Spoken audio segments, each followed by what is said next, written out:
All right. This. And DJ Neko. Here with you on the Military Radio Podcast. We are welcomed with the greatest presence ever, That Phat Samurai Guy. Thank you, sir, for being on the show. What is going down? What is cracking? I made it. I've made it. I've made it. I'm on the Metal Tavern Radio Podcast, baby. It's a big time now. I'm big time now. Hell yeah. Your subscriber count just went up by 20,000. That's it. Hey, thanks for having me here, man. Hey, no problem. I'm so glad to have you here. Yeah. Belated happy birthday to you. Oh, well, thank you. Thank you. I did say it today it was your birthday, but since it's been a couple of days. 25 years old, baby. That's right. Oh, man, you young. I'm jealous. I want to be 25. It's been a long time since I was 25. Did you do anything special? Oh, no, it was low key, man. Just watched the UFC fights and had some pizza, some wangs and things. Just kind of hung out, man. That was it. Chill. Bought a lot of vodka. Oh, yeah. She's been drinking a lot of vodka lately. Yeah. Well, I'm drinking beer right now out of my movie Dojo Army. That's right. Keeps it nice and cold or hot. I usually drink my coffee out of it every morning. So. Oh yeah, what was it you're drinking? Because you had the sweet ass mug there. Oh, this is my favorite mug that Lady Fat Blood made. She made this. No, she bought this for me. Wow. This Viking mug. That is so awesome. So Viking. She painted that? Huh? Did she paint that? No. She didn't paint it. It looks like something she would paint, huh? Yeah. But no, today, Samurai Guy didn't get enough sleep last night, so it's coffee today. It's coffee in this thing. And I know we're on two different coasts, so like it's still like midday where you are, and midday for me usually on the weekends is when I wake up. So I totally understand. So anyway, this show, of course, is about getting to know you. The YouTube personality behind the big show. So we're going to be asking you a few different questions just to get to know the Samurai Guy. You scared? Yeah. It's like behind the music kind of thing. Out, man. Yeah, go for it. Well, yes, first, all this behind these all green screen. Yes. Yeah. He just took a photo and stuck it behind him. I'm a fake nerd. It's all fake. Go ahead. So when it came to YouTube, obviously the first question is what inspired you to do a YouTube channel? And I think I'm trying to recall if I got it correctly because I remember seeing something that either you or Lady Fat Blood posted about the very first time you were kind of goofing off in front of the camera with your Thor helmet and everything. So was that kind of like what started it for you, or was it something else entirely? It was actually Facebook, and I don't know where else. I don't know what else because it's so long ago. It's 5 billion years ago.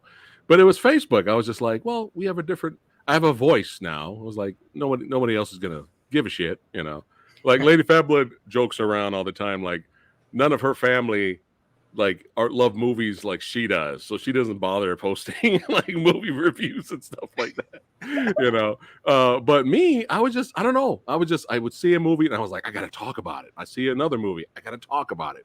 So I was actually doing Facebook reviews first, just for fun, on my channel for those that followed me and were just fan of movies. That was about it.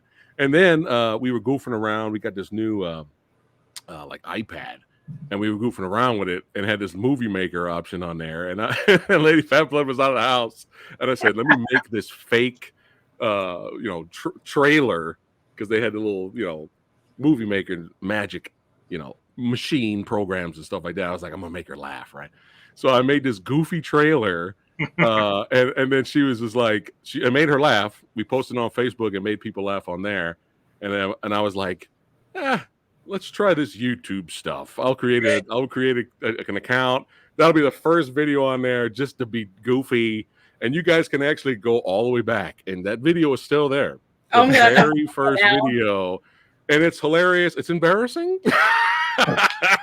It's embarrassing now because but it was just me being goofy. You can see my personality right there. Yeah. I remember when you guys had issues with YouTube, somebody hijacked your channel for a while, and you had to fight to get it back. Yeah, that sucked, man. Yeah, so be careful of scams out there. Watch your guys' emails and stuff. Yeah. But yeah, once we started posting videos, it was supposed to be just me on the channel, and then I kind of got. I think I know how you feel. Yeah. It Yeah, it's starts just out just with you, and all of a sudden something gets attached, yeah. like a leech, you know? That's okay. I'm leaving soon, so he'll be alone for 3 months. Oh shit! Oh, you're gonna be hurting. He'll be happy. I'll He's just been begging me to leave. I'll Oh, just he's gonna be get on happy. Samurai show all the time. Like, I got nothing better to do. But yeah, we got into it. I started posting videos and just trying to be creative and having fun. And then the missus got involved, and we would do videos once in a while. And channel started to build. And then, but yeah, that was unfortunate that the channel got hacked, and it sucked because that was a lot of hard work, a lot of hours of editing, and so many videos we already uploaded, and we had no access to it. That happened to me once.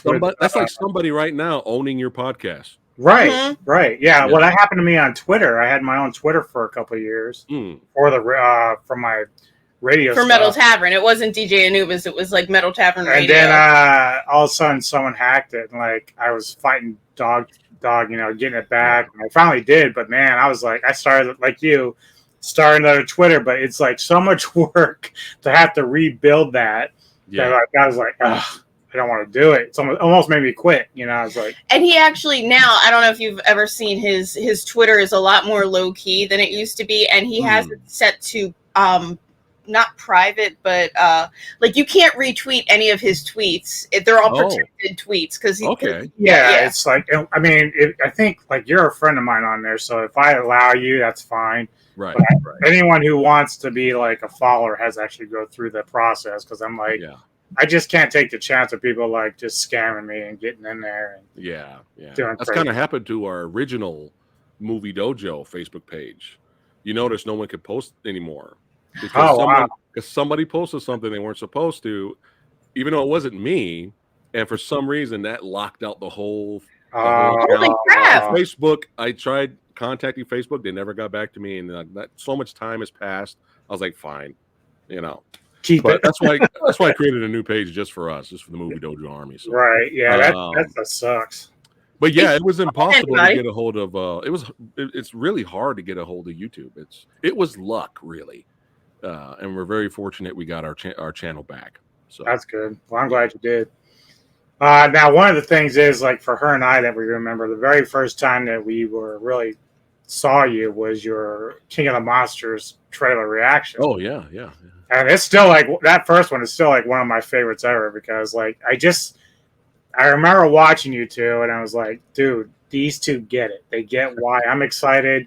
They're doing exactly how I did when I watched that trailer. And I know you guys kind of came out of the movie a little bit different than the trailer. That's usually how it works sometimes. Well, the trailer reaction was real, though. I mean, Lady Fat Blood looked like she was going to come to tears because we love the genre. Yeah, and we're still entertained by the movie. We still like the movie. Now, what made you progress from going from like, I mean, you still do trailer reviews, but now you're doing like more interviews. It's weird. Somebody recently just asked me that actually, and on Instagram. And I told them that it just kind of happened, really. It's just I wasn't planning on having a podcast of just interviews and stuff like that, or interviewing people and stuntmen and martial artists from the industry. Like it just happened. It just started happening. I just reached out and I'm like, all right, let me talk to this guy, and then it just kind of progressed from there. And now it's something I'm doing all the time now, which is kind of unexpected. Now I'm kind of hooked. Hooked now. The only you can't get an answer if you don't ask. I mean, what if you didn't reach out? And it's like a lot of people that we've reached out to, we're very fortunate to know a lot of local bands and a lot of people who send him like promotional stuff. They'll definitely do an interview or whatever, which is awesome. But we met the guy who owns Buffalo Bill's house from Silence of the Lambs. We met him when we went to Joe Bob Briggs, what was it? The Mahoning Drive. The Hootenanny or something at Mahoning Drive. Yeah, and we met him, and he's like, oh, I'd love to do an interview. And I'm like, Okay, so if you don't ask somebody, you don't know if they're going to say yes or no. Mm-hmm. Yeah. And not everybody says yes when I ask. I send them a message. Usually they don't respond, or they say they can't.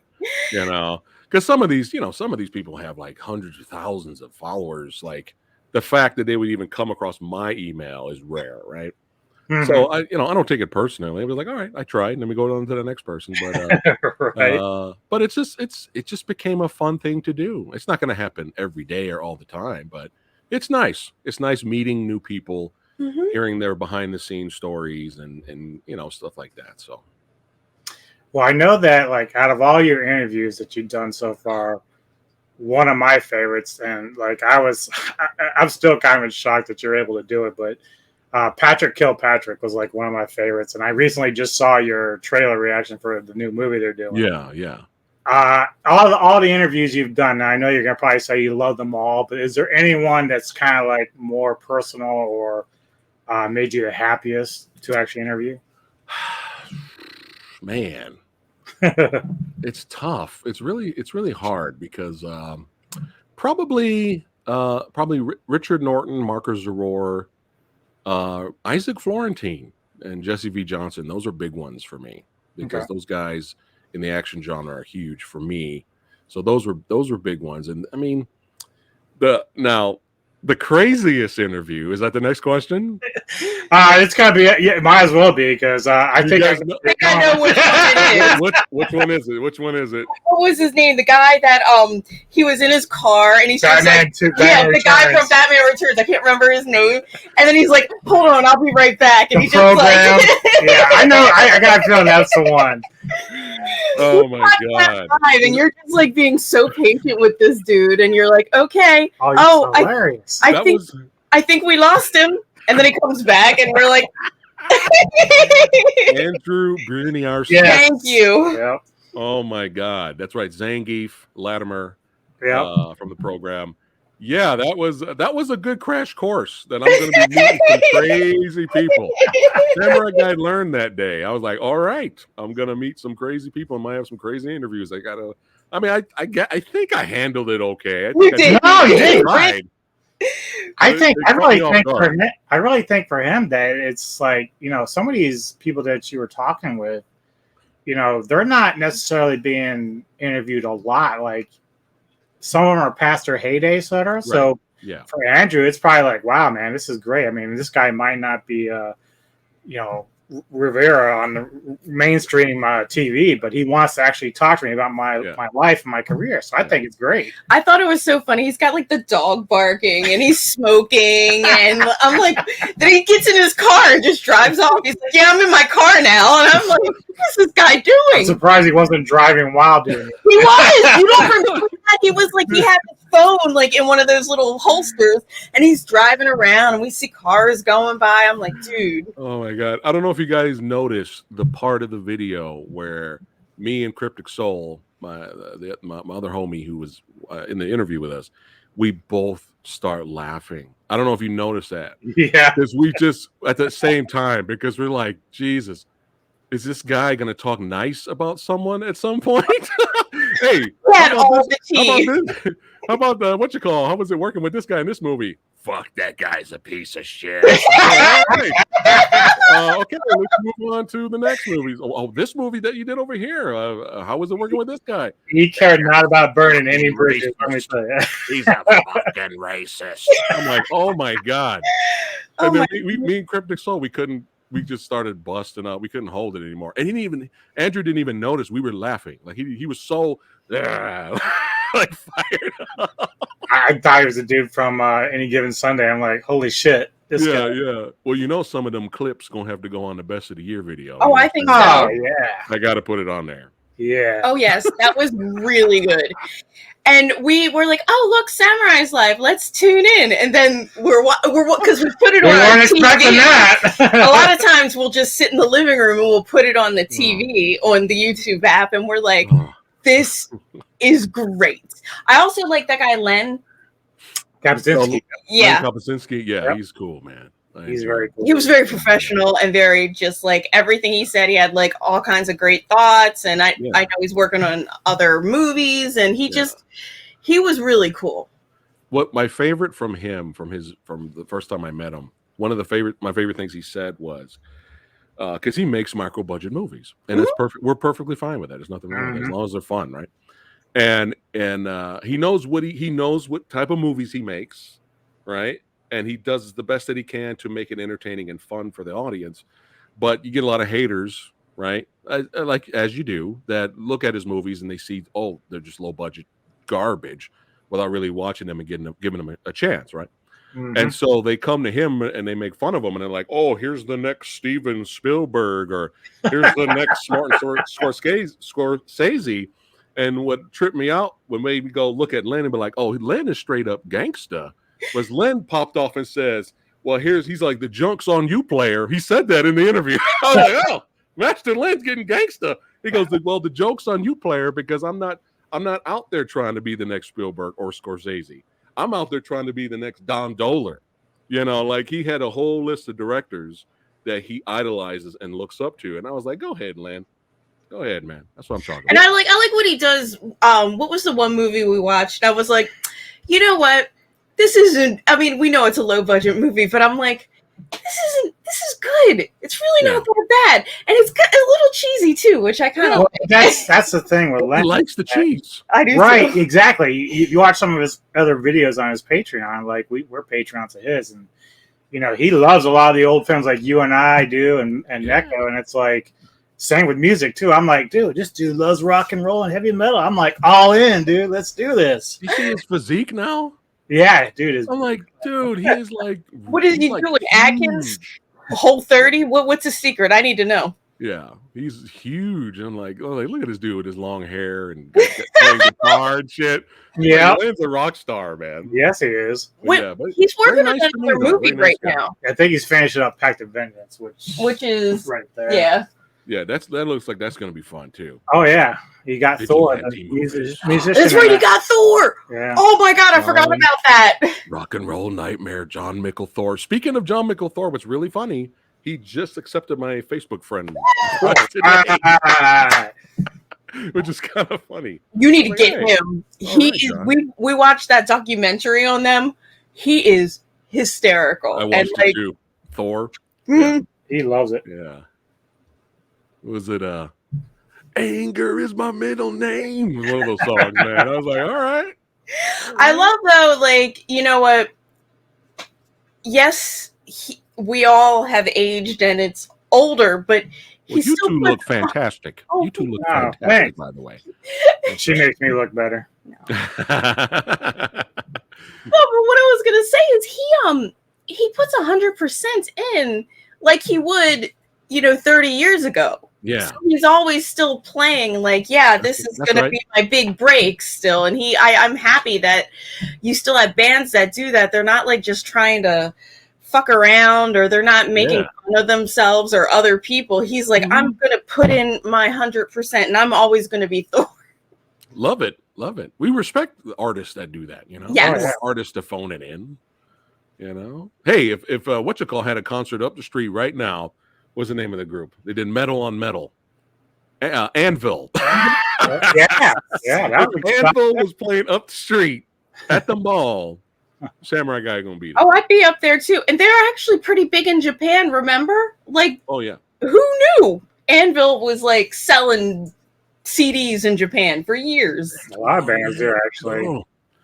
My mind was blown when I watched that documentary because I was like, wow, this is the live action Spinal Tap. Yes. Even if with it ending in Japan. Right. I was like, okay, this is insane. But I don't know about you, but like we got kind of like an emotional experience out of it because they were very emotional about it all. Like, they live and bleed that stuff. So. Mm-hmm. Oh yeah. Yeah. And what was really I forgot the lead singer's name, but like his family was they were still really supportive. Like, oh yeah, we'll give you a little money if you need help with something. And I'm like, this is nice. Yeah. They like it felt very nice and happy, even though you saw the struggles and everything. Mm-hmm. Stuff like that. I'm such Love a it. Yeah. Oh yeah. So when it comes to interviews and stuff, one, have you checked out that Django Plus app yet? And two, when are you going to interview Cynthia Rothrock? It's so hard to get a hold of her. I asked her a long time ago, and she was like, "Well, I'm in Germany right now." It's so hard to get a hold of her, and we almost got her because Rick wanted me to contact her. Rick Myers, Mhm. Santa, wanted me to contact her to join us for the Kung Fu extravaganza we had. Oh, nice. And it was like the worst timing ever because she messaged me back that she was kind of down to join us. And of course, that would have been huge for me, right? Right. Just to have her on the show. And her agent passed away. Oh. Right at that time, her agent died. And and it's not like just some guy. Like she's had this guy for the past like 20 something, 30 And years. they've got like this relationship. Yeah. So I was like, ooh. So I was like, I was like, let some time go by before I contact her again. So, but that's cool that you've attempted to do that because she's on the list for sure. Yeah. She's bad, man. Even Cobra Kai gave her a shout out. Oh. Yeah, right. Yeah. So you and Aaron Pinn, you guys are working on some things now too, aren't you? What's Aaron Penn doing? What's he doing? Call the Cinema? Yep. Yeah. Oh, we haven't had Aaron on the channel for a long time, so I'm not sure what he's doing on his channel, but once in a while we chat. He's still in our Versus group, I believe. I thought that you guys were going to be doing something recently. I don't know. I'm not sure.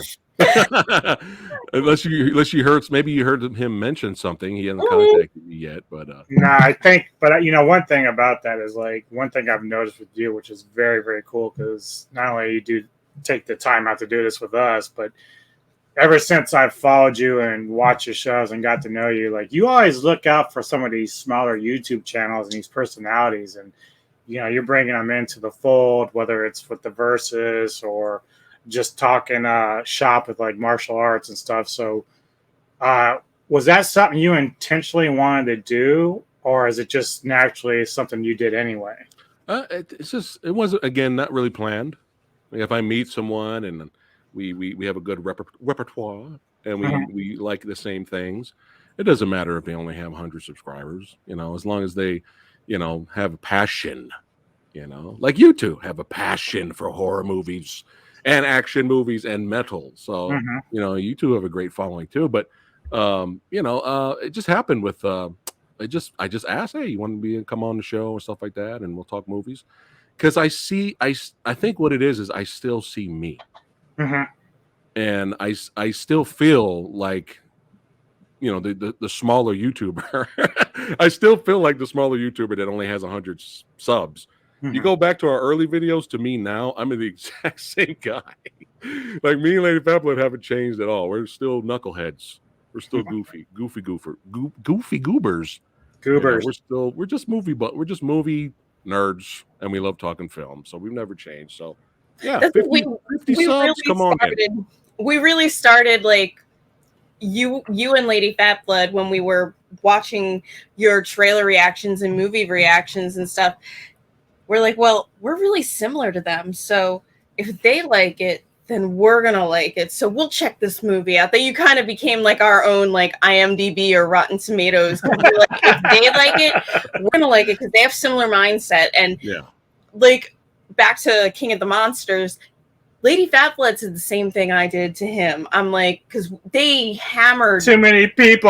I was like, too many people, and they hammered those damn trailers down our throats. And I'm like, there's like no surprise. So doesn't mean I didn't like the movie, but I was just like, it would have been better if you just gave me one trailer and then I got really excited when I saw everything else. Yeah, it is funny because like we'll be watching something you'll do on like a review or whatever, like Malignant, and she's like, "Yes, you Lady Phat Blood, yes, exactly." The Malignant one was like so spot on. I was like, Well, it's the same thing. It's the same thing with you guys too. You guys brighten our day. You guys make Lady Phat Blood laugh. You make me laugh all the time. So, I mean, it's the same thing. It's like, we're the same. Like I'll ask you guys. I mean, I think I sent you some questions the other day, Nubis, a while back. Like, did you see this werewolf movie? Do you know if it's any good? We're doing the same thing. Yeah, we're doing the same thing. But Samurai Guy has a limit. I have a limit. Werewolves? I'm the nicest guy in the world. And again, even if you're a smaller YouTuber, if we are on the same page, I'll have you come on here and we'll have a good time. But I have a limit because I've even though I'm the nicest guy ever, Samurai Guy still has a limit, and that limit is we have to have the same interests. Because I've gotten several messages from other YouTubers and people, and it's like, "Do you like balloons? You like balloons, right? Can I come on there and talk about balloons?" I'm like, I'm glad you like balloons, buddy, but I'm gonna have to pass. You keep doing you. Yeah, maybe we shouldn't have a balloon guy. or trailer reaction requests. So like, hey, can you do trailer reactions to roller coasters and stuff like this? And I'm like, probably not. Probably not going to do that. Like I said, I do have a limit though. Like we have to have at least the same type of interest somewhere. Oh yeah. Yeah. So have you had any like really rampant fans harass you nonstop? Yeah, I think there were their names were DB Anubis and Neko. Oh, those guys.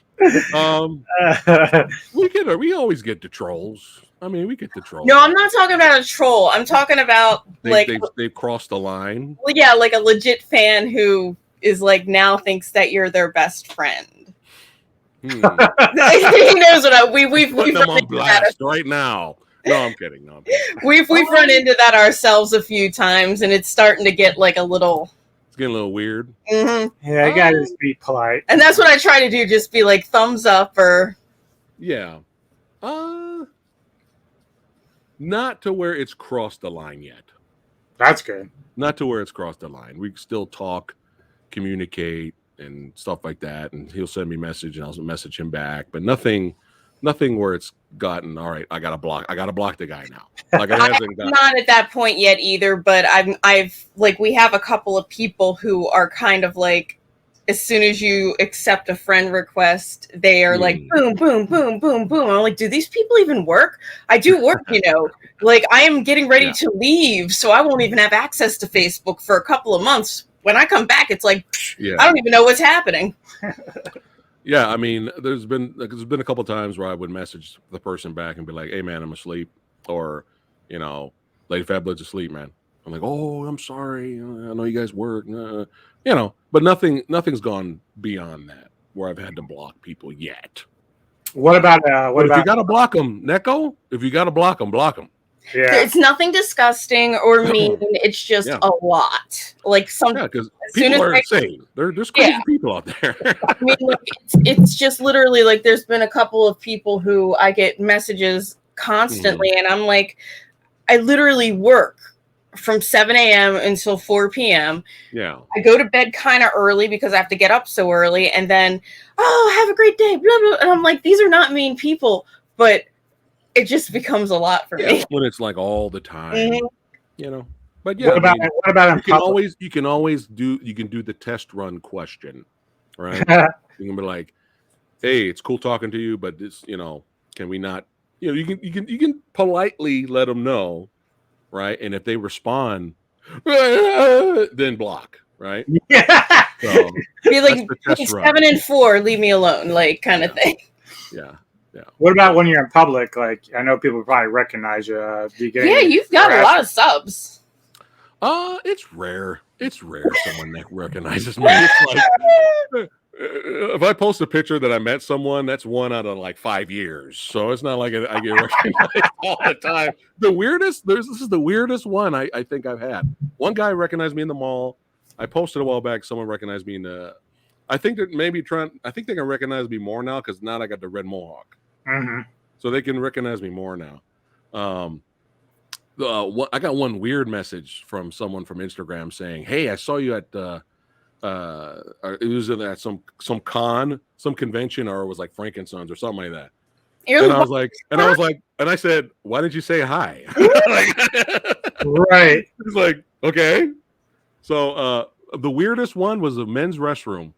Oh, right. That was the weirdest one. It wasn't the restroom attendant, right? No, it was just somebody else, and we were in a movie theater. and we just got done seeing a movie, and I went in the restroom, and on my way out, somebody was like, "Hey, you the guy that wore the Thor helmet and did the trailer reaction to Thor Ragnarok?" And I was like, "Yeah," and he was just like, "Rock on, man!" He was laughing. That was it. It was just weird, like both being in the men's restroom. That was kind of strange, but it's really rare if anyone recognizes me. It's rare. I haven't reached that status where I'm recognized everywhere. See, I don't know. Like, if you were living in Maryland, you'd probably be recognized. Either that, we're just really bored over on this side of the coast. I don't know. Like, you do have a pretty good East Coast following. We're just noticing by like the people who make comments and stuff, and follow you and watch your show and stuff. Oh, well, that makes me. That's very nice. I appreciate that. Oh, I love people just hanging out. We talk movies, even if we agree disagree in a few things once in a while. It's still fun. When it stops being fun, that's when you have to remove yourself from those people, and block the ones that cross the line. Even in the comment section, if they cross the line in the comment section, you got to report them. You do get some trolls sometimes. We were watching you one time. I think that happens all with. I don't know if they're all the time, or if they're. Yeah, I think it happens with some of the other YouTube guys. Oh yeah, I'll be on their channels and there's people like block, delete. Because you get people on there who are purposely going into people's live stuff. They want to ruin the show. Right. They want to get a rise out of you. They want you to react. But Notice me, senpai. Notice me. It's like, no, I'm not even going to react that you're there. Bloop, you're gone. All right, next. I saw one guy posted his same question 10 straight times. I'm like, come on, dude. Really? Why don't you like me? Yeah. And then there'll be crazy questions, and then they'll get mad that you didn't respond to their crazy questions.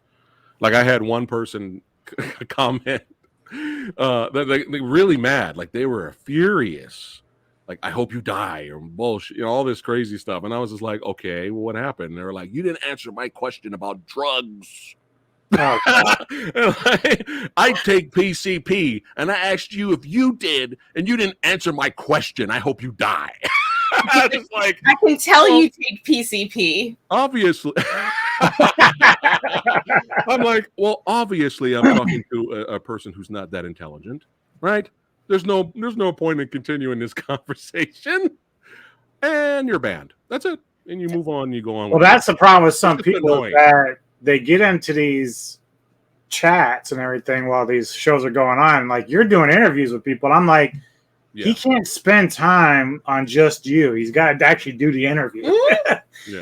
For who you're talking to. So it just cracks me up. Some of these guys, they get in the chat rooms like, I should be the one you're talking to.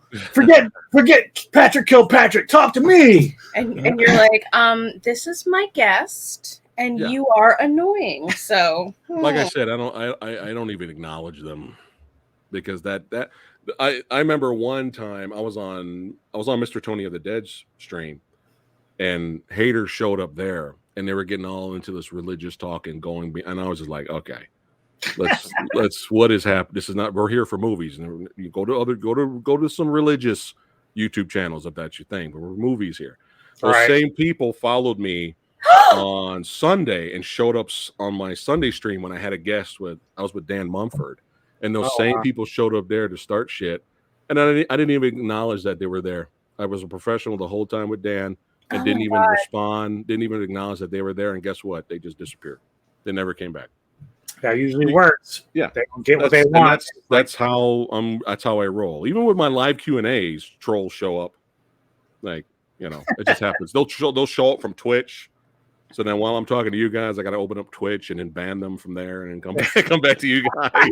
So is that what's happening? Because when we do verses, sometimes I see that you're responding to people, but it's not like in our actual chat. It's somewhere else.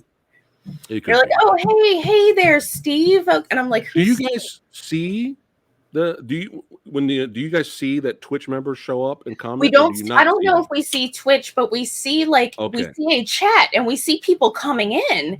But then it's a couple of things. Like, I know that through StreamYard that you can actually select a chat and it will show you who's posting. I can't really post if I'm a guest on your show. I can't post from there. But if I have my laptop and YouTube up, I can go in there and do it. But I don't think.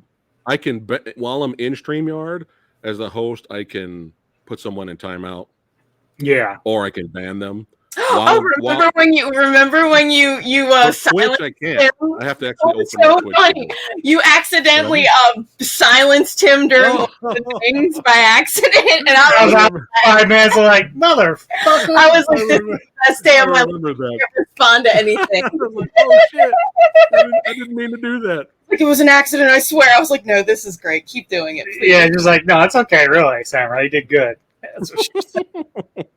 He's like a keyboard warrior. He always has something like, and he types really fast, which is pretty impressive. He's like, I have things I must say to people, and I hate them all. And then when he got banned, he's like, I got banned. I was like, because I think that was the day you had a bunch of trolls, and you just started like clearing house, and you hit him by accident. You're like, I put you back in, but you have to wait 5 minutes because it won't let you come back in. I remember that now. Okay. Oh, but see, now I'm a moderator on his channel. Oh so my God. Business. You're Rick. Whatever. I'm going to start trolling you on the Movie Dojo Army. Don't play around. And you guys don't have to ask. Like if someone's saying stuff that's crossing the line, you don't have to ask me. Just get rid of them. Oh yeah. I generally try to read what they write. Like if it's in response to something we're talking about, I'll throw it back on. But if I see that it's like something that doesn't even belong, I'm just leaving them deleted. Sometimes they put stuff like they'll put like questionable comment, and it's because they say fuck or something, and I'm like, they just said fuck. It's it's a comment. Well, this one I'll tell you guys about this one. I think it was the last live Q&A I did. And I got a response from Twitch, and someone said, can you read chats over here? Can you read chats? And I said, yes. Well, I typed in yes. And then after that, I don't know how they did it, but I got, what do you call it? It must have been a whole group of them that combined together. And they got swarmed, basically. And then when the image that they created by words and symbols and stuff was a giant dick. Oh my God. I actually love that. It was a big dick. All of a sudden, I'm looking at a big dick.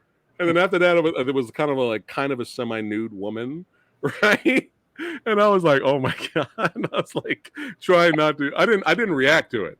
I didn't start laughing. Inside, I was laughing. I was like, wow. And in your heart, you were laughing. That is a lot of work. I went to Twitch and I just banned all those guys. Yeah, sorry. At that point, Samurai was like, I should have said no. I should have said no. I said no. All right. Well, let's go back into young Samurai's life. Oh, no. What is your most memorable movie theater experience that you can remember that you enjoyed the most? Enjoyed the most? Man. There's a lot. I guess in a way, it'd be kind of like, what was it that really kind of kicked off your love for movies in general? Oh boy. Well, we're going back in time. That's like 300 years ago. The memory is dusty. I'll use this as an example. I've used this before. Remember, Samurai Guy was deprived growing up. Remember, I was really deprived because of the household I lived in. Mm-hmm. So no R-rated movies, none of this. No rap music, no metal, none of this. I was really deprived. So Samurai Guy, when I got older, when I was like young teens, I had to sneak a lot of stuff. Mm-hmm. I had to sneak a lot of stuff, man. But when I was young, my sister came to babysit me when my parents were out of town, and she was like, hey, let's go to the movies. And I'm like, oh, sure. Hey, let's go. Right. And she went to take me to go see Kickboxer with Van Damme, R-rated movie. I was like, oh my God, I'm in an R-rated movie. And the whole it was awesome to see the movie on the big screen.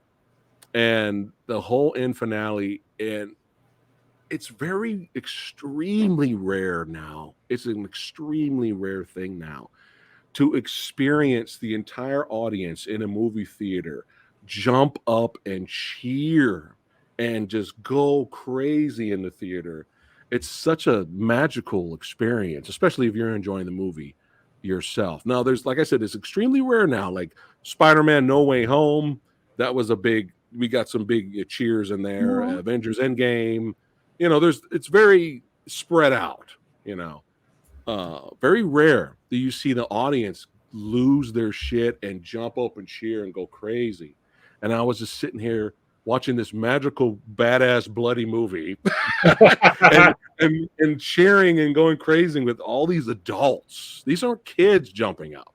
These are adults going, yeah, whoa. Like, I mean, that's what movies are all about, is getting an emotion out of you. You know what I mean? And it's an experience. And that's, my love for movies grew even more from there. But we can go back a little bit further. And probably one of the greatest movie going experiences I've ever had was Batman. Little Samurai, walking in the mall with my family, and my dad was like, hey, there's some Batman movie came out. You guys want to see Batman? And I'm just like, inside, I'm like, ah!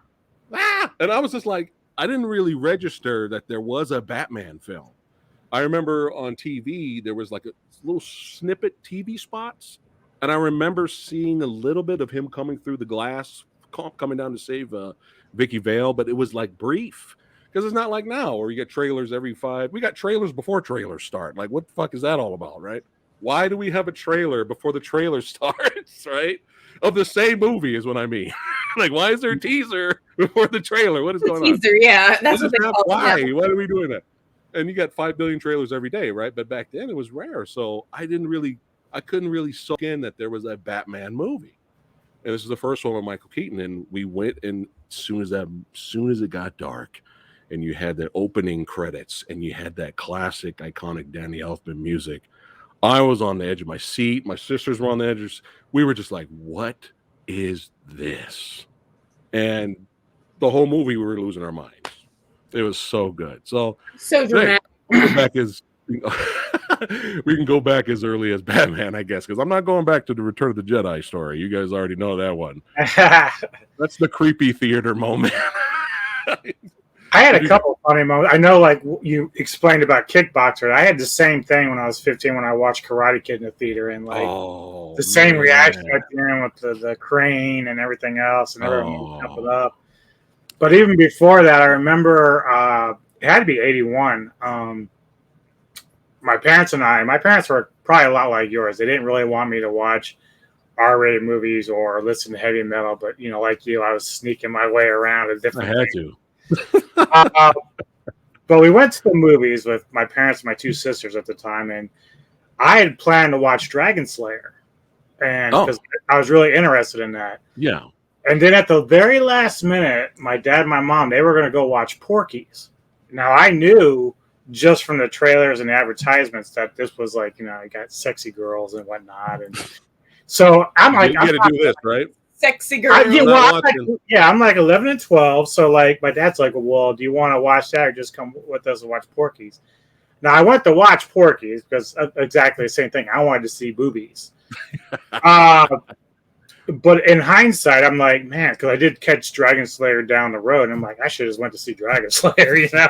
This is one of those moments like, I got pulled in by the girls and everything else. So. But yeah, that's probably one of my more memorable moments. Yeah. What about you, Neko? I think the first one that I remember seeing Return of the Jedi in the theater. I was about 3. I don't even know why my mother I just was there. Ewoks. Yeah, it was the Ewoks. And I got and there was a creepy guy in the back with puppets. No. I got an Ewok for Christmas that year. Like, it was very big. Like, my family is very big into Star Wars, but I don't actually remember watching the movie. It was more like I was just there. Yeah. The first movie that I actually remember remembering going to, I was with my aunt, and it was my sister and I. We went to see An American Tail. Oh, and yeah. I was just enthralled, and I remember crying, and I was little, maybe 5 or 6, and I just was crying because he's lost and he can't find his family and he's separate. It was just but yes, Fievel. And I had a Fievel. I got a Fievel for Christmas that year. But I think what really hit me that I'm like a hardcore movie person was remember the Blair Witch Project and how they had like, they were like the first viral marketing like movie ever. I remember I was maybe 19, I think, and we were on the internet, and there's all the Blair Witch website and all the hype.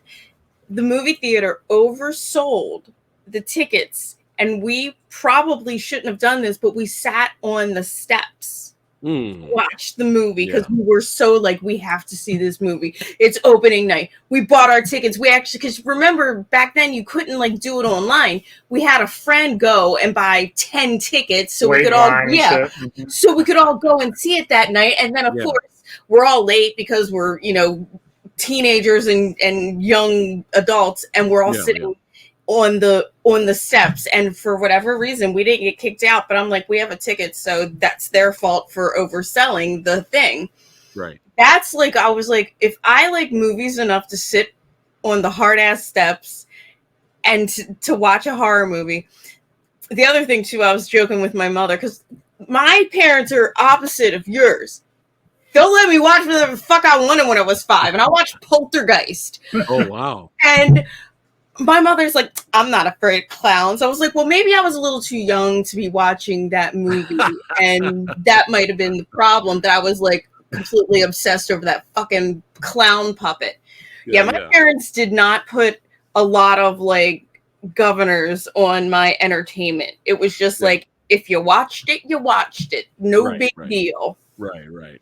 I'm jealous of sometimes Sexy Sumo rubs it in all the time. our boy Sexy Sumo, he's like, I saw this in theater. I saw Hellraiser. I try to do that too sometimes. You're like, okay, enough of Nubis. But you have to remember, he's old. So he was a teenager when a lot of these movies came out. So he was able to just drive himself and go see them.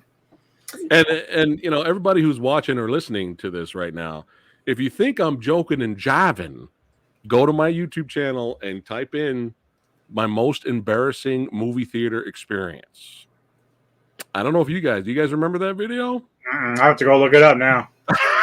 There you go.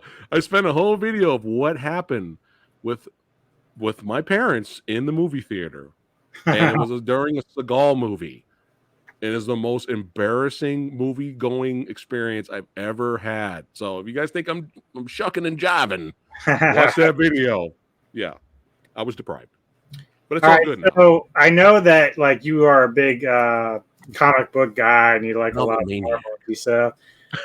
If you could create and write your own comic book movie, live action or animated, what would it be and who would star in it?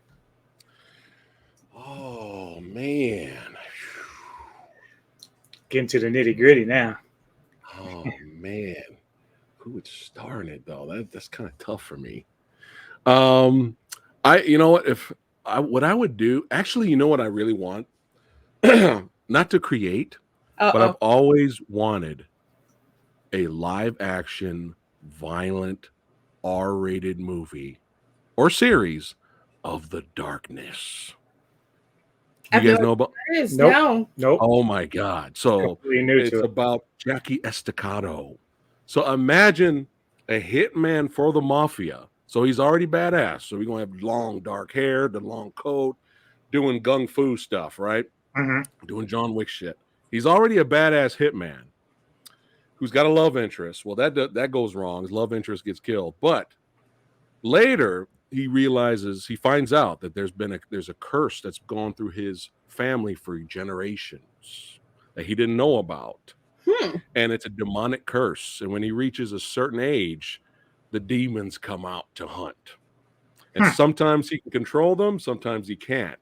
So just imagine a badass, long-haired badass with the coat, with the guns, dual blades and all this stuff. But he has like these demonic demon creatures that come out. And they fuck like they come out to eat. Imagine a guy wanting revenge, going after the mob for what they did to his girl, and he has those powers. Yeah, it sounds like Devil May Cry almost. Yeah. In presentation, anyway. Yeah, Mark Silvestri and Michael Turner, they did artwork for The Darkness. Two really good video games on PlayStation, PS3. Mhm. There's a darkness and there's a second one, which is even better. So you can play the games. The games are really good. But I always wanted a live action movie of the darkness. Sounds So good. I need to sick. read up on that because I've never heard of it. You might be able to go. I mean, a lot of stuff is available now, like for older games. You might be able to go and find the game itself. Yeah, at least the second game, man, because it's great. Because you can dual wield. Fuck, it's Yeah. gory as hell, and they're eating shit while you're Oh my fucking shit God. up. It's so cool, man. The darkness. So when you're not doing your live YouTube stuff and your videos, what is it that you and Lady Fat Blood like to do in your downtime? Well, we're both hit women. Couldn't even get the joke out. Yeah. We're both hitmen, you know. That's what we do. No. Well, you know, she's got all these different hobbies. You know, she loves to paint and create and paints dragons and houses and all that stuff. That's her thing. And does a little cross stitching. Samurai Guy, man, it's either games or movies. I haven't been gaming in a long time, but if I'm not doing YouTube, and I'm usually watching something, or at least trying to catch up because there's so much content. I know. There's too much. You know, have you ever heard someone say that if you're given more than 11 choices on anything, it's very difficult to make up your mind? Mm-hmm. Mhm. Yeah. Yeah, I've heard that. It kind of makes sense. Yeah. So when you got like 5 billion streaming services and boxes full of Blu-rays and shit, you're just like, That's why I I think can't figure out sometimes what to watch. I just go back to some like old reliables because it's like I know I like this and I don't feel like trying to make a decision, so I just hit the same few things that I love. Yeah. It's just Yeah, I kinda know funny. that. Like, I don't know if it's with you as well. Like, I know Tony the Dad. Like, he has so much stuff that he still doesn't watch. I'm like, are you like that? Do you have a Yeah. bunch of DVDs? Really? I still got stuff wrapped. Oh wow. Yeah. Even video games I got in the garage wrapped. Didn't Oh even my open them up. God.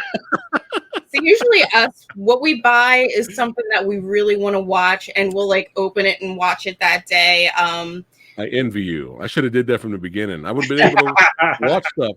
You know, when I wasn't feeling too well a couple days ago, and I was like, well, I'm home, not feeling well. I'm not going to be YouTubing, obviously. So I actually busted out some spaghetti westerns that I bought, like The Day of Anger and That's fun. all this stuff. And I had a spaghetti western marathon. That was And I was Lee just Van like, Cleef, wasn't it? it was so cool to just, to watch what you own and enjoy it. It was so Yeah. nice to do that. I think sometimes we do that with vinyl, like records. We'll just start buying. I mean, because we have a lot of different mediums to enjoy music. Yeah. So we'll just start buying vinyl. And I'm like, well, this was in the discount bin. It was only $2. So I like this. And we'll buy it. And maybe I'll listen to it down the road. But sometimes it's just cool stuff, like the soundtracks I found for The Good, the Bad, the Ugly, and for a few dollars more on vinyl from when they were originally released. Amazing scores. Yeah. That watch jingle and for a few dollars more is iconic. I love that. I need to find that jingle, and that's my alarm to get up because I love that jingle so much. Look at this beautiful couple right here. Oh my God. Who is that guy on the left? Such a lovely couple. And now Lady Fat Blood, she's got like that really cute like pixie cut now. She got like all her hair off. Lady Fat Blood's had 5 billion different hairstyles over the course of YouTube. She's like, yeah, no big deal. I mean, it is hair. It does grow back.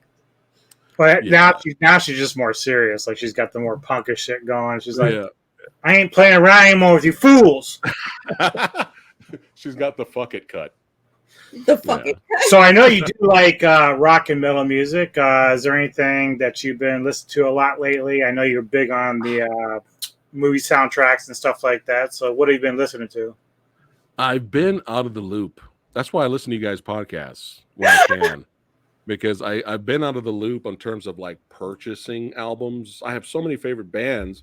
They probably got like 4 albums out now, and I'm just like, I'm just getting to the second one. I'll get around to it sometime, So that's kind of one of those things where like we're probably just the same way with movies in terms of like you and Tony the Dad or whoever, because musically we kind of got our finger on the pulse, but when it comes to movies, we're like kind of behind. So you kind of have to pick your poison. Mhm. Yeah, yeah. When it comes to music, I'm behind. But I'll tell you one thing.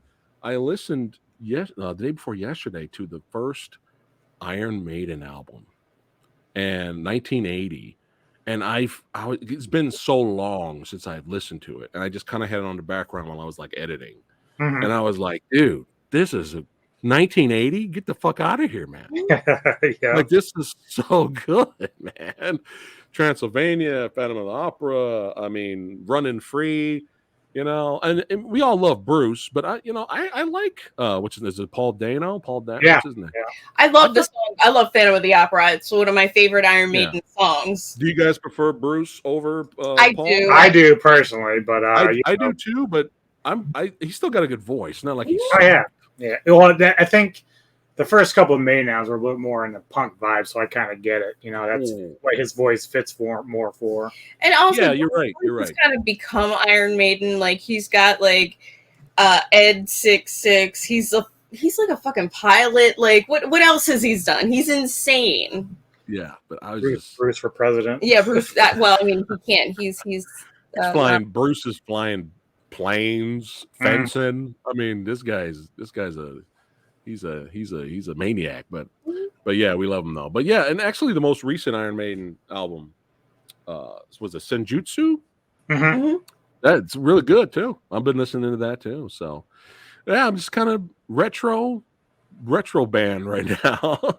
Listen to some Black Sabbath, Heaven and Hell, man. Yeah. Ooh, man. Yo, it's good stuff. Hell yeah. Good stuff.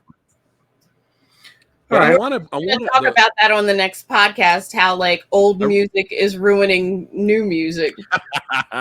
Yeah, like old movies too. Ruining new movies.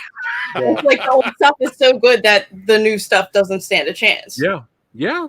I'm not gonna argue with that. And there's and then you get some new stuff now that's good.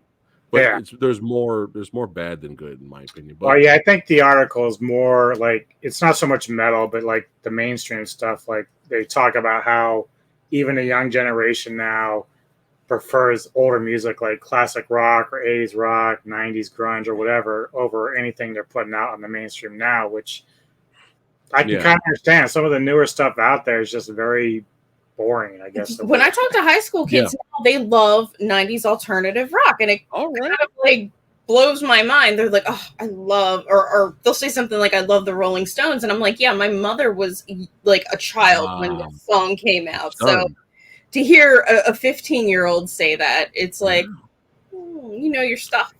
Yeah. Well, credit to easy access nowadays with technology, right? Like we didn't have this shit growing up. No. So it's kind of like they can listen to whoever, whenever they want. So right on the spot. Yeah. But in terms of mainstream being dead, the mainstream stuff is terrible. Every time I hear a commercial or an ad and they're playing a new song from someone in there, it's so cringe. I'm just like, oh, I can't do this. Hurry up, ad. Can I skip through this ad?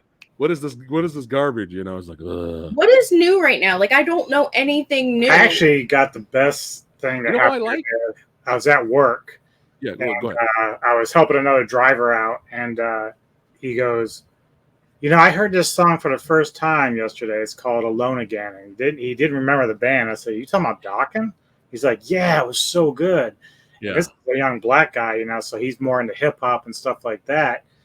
So when he said that, I was like, wow, I'm really impressed. You really like that. That's a really good band. I grew up with that kind of stuff. Yeah. Dream Warriors, son. Yeah. All right. Well, I've got a question for you. Uh-oh. And we kind of did this a little bit with Century, not the same thing, but so you can't cheat. Those were great. Those are great questions. He's like, oh. Scared. All right. 5 action heroes walk into a bar, get drunk, and a fight breaks out. These are your choices. These are the 5 that are there. So we have Joe Taslim. Okay. Cynthia Rothrock. Okay. Carl Weathers. All right. Kurt Russell. Oh, shit. Okay. And Wing Wing. All right. So who wins? Are these iconic characters they're playing, or are these just the actors? We will actually. I want you to take them as in their heyday. So any of them. The actors or the characters they the play? actors. Yeah. So these the actors. Yep. I knew that last one would get them. You know, there was a documentary that was supposed to come out. It's great. It's so It came good. out. It came out. I think it's on. I think it's on Tubi. Dude, it's so good. It's called Mondo something. I think it's so good. I've been waiting for that. All right. I'm going with the Rothrock. I'm going with Cynthia. What's your reason? Because she's awesome. Well, besides that, I mean, because she's in the 80s, man. That's when she 80s. Hey, that's when she was unbeatable. And she competed I remember in real tournaments too. Yeah, I remember watching her in a lot of those movies back then with Norton, and like she wasn't really getting that like push that like Van Damme and Seagal and all these guys were, but like looking back at some of these scenes she did, I watched some movies she did the other day from probably like mid 2000s, early to mid 90s, I think. Yeah. But dude, she is so quick. Like I don't remember her ever being that quick like I did when I was watching her kicks. And apparently she did really well in Japan and stuff like during that time because they really loved that, direct to video stuff. So that's one reason why I think I would just love for her to be on your show, because I'd love to hear what you would ask her and what she would say. Well, I'll keep trying. Yeah. I was going to go with busy gal, I know that. I was going to go with Joe Taslim first, but I was just like, give it to OG. I'll give it to Cynthia. All right. Well, I do appreciate you being on our show, but I want you to let people know what you got coming up and how people can find you and etc. This is a perfect time for me to make this announcement that I'm quitting YouTube. That's right. This is it. Thank you so much for following us and over these. No, YouTube out. I was going to say, I'm not even going to post this video now. Smashing the glass now. Yeah. She's ripping the shirt off. We've wasted 2 years. Fuck shit. There's a new streaming platform I'll be going to. Well, let's see. Oh man, I actually there's some guests I want that are on my list that I want to reach out to. I'm not going to name them now because there's no guarantee they're going to make. It's either going to be a yay or a nay. Right. But yeah, still going to be getting more guests to interview and be on the podcast. Versus eventually will return. I had to take a break from Versus. Yeah. Because of what's going on in the family right now. But once that's all good and set and done, and I have a more schedule of what's coming up in the future, then I can put Versus where I want it. But you got to bring it back, man. We at least got to get to 50 episodes. We're almost there. Dude, I think the next episode of Versus would be 45, right? I think. I love doing it. Yeah. Do you know what theme you're going with? It could be anything. Action, horror, sci-fi. It's all up in the air. But it might be something going up against First Blood. Oh, might be. Oof. I have some contenders, so that might be the next one. But actually, I can announce this, which was a surprise. Rick Myers contacted me yesterday, and he wanted to chat. And I guess his action film autopsy podcast that he's been doing 5 years on his own. He's going to give it up. He's going to stop. And he asked me if it's cool if he continues it on my channel. Oh, wow. So moving forward, every single podcast episode will be on my channel now. Oh, that's awesome. So he's canceling his and putting it on your channel? Mm-hmm. That's interesting. Yeah. I said, yeah, it's probably easier for him, But it's an honor. It's an honor he reached out to me for that. So yeah. Is that just he's taking his content and just moving over to yours, or is he doing the content? No, we're going to be doing it together. Oh, that's awesome. That's cool. We'll do it together. That's so awesome. So it's all going to be on the Phat Samurai channel, and he's done with his channel? Yep. Yeah, he's not going to be over and doing it with Samurai. That's kind of cool. Yeah, it was very. I'm honored, but it's gonna be funny because we're gonna have some Cisco and Ebert moments. Oh I'm yeah, gonna be like, Rick, no, Rick, this movie sucks. I'm sorry. that whole It's okay that if you whole like month it. of the No whole for month of me. Christmas verses, he was like He's shaking like, I'm his gonna head. have to go with no on that. I'm sorry. He was smart. He's like, I'm not going to vote. Yeah, that was funny. But yeah, as of right now, just more guests, more movie reviews coming up. Michael Jai White's newest movie just dropped, I think last week. I'm going to review that for the Movie Dojo. I'm going to try to see Clean. That looked good. Adrian Brody's new movie. That looked good, man. Vigilante revenge flick. That comes out I did Sunday. finally check out Nobody. That was kind of cool. Yeah. So yeah, I'm gonna try to do more Movie Dojo episodes because I didn't really do that many last year. So I'm gonna do more of that, more horror, and more exclusive content for the members. I want to start getting a little bit more busier and have more hangouts and stuff like that and have some fun. Yeah. That's where I'm at right now. We're still in January. Well, thank you, sir. I do appreciate you taking the time to do this. Do hang on for a moment, and once I end this, we'll talk, and then appreciate it again, brother. Oh yeah, thanks for having me, man. Anytime. Thank you.